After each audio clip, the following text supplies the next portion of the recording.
Antigua is an island in the eastern Caribbean chain that is a minuscule 108 square miles. Antigua is both volcanic and sedimentary rock, primarily limestone. The limestone formation of the island makes it mostly flat, with its highest point rising to just 128 feet above sea level. Despite the flat nature of Antigua, it still features over 90 miles of coastline lined with white sand beaches, beautiful picturesque bays, and hidden coves that even mainland people can explore. Antigua has an approximate population of just over 65,000 inhabitants, according to the latest census. The primary language of Antigua is Creole, based on its Creole culture. However, the official language is English. Although Antiguans speak mostly Creole, English is taught to everybody in their schools due to the ever increasing tourist population of the island. Officially, the government in Antigua is a constitutional democracy. However, that was not always the case.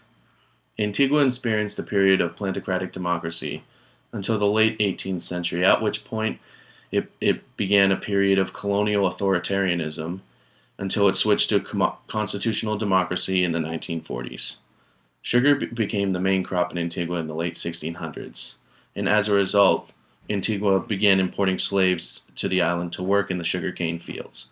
The slave trade was quite successful until the early 1800s, until the British abolished the slave trade in 1807, which allowed for all existing slaves to be emancipated by 1834.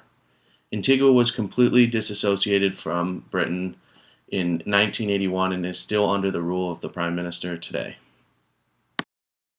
The economy in Antigua is service-based, with tourism and government services representing the key sources of income. Tourism accounts directly or indirectly for more than half of the country's gross domestic product. Tourism is the mainstay of the economy of Antigua and Barbuda, and is the leading sector in terms of providing employment and creating foreign exchange. To combat increasing competition from other Caribbean destinations, the government and the Antigua Hotel and Tourism Association have established a joint fund to market the country's appeal as a tourist destination.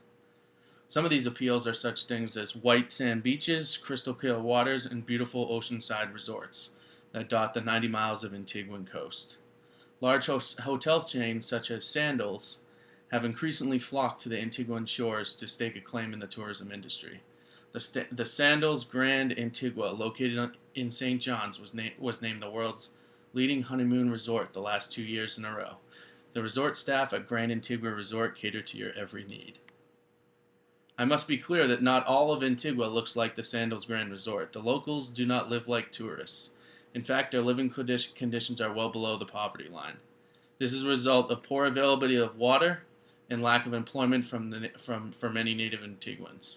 The focus of the government is primarily on the tourism industry, thus they seem to forget that their own people are living in poverty. Despite the majority of the native population living below the poverty line, all of the locals are proud to be Antiguans.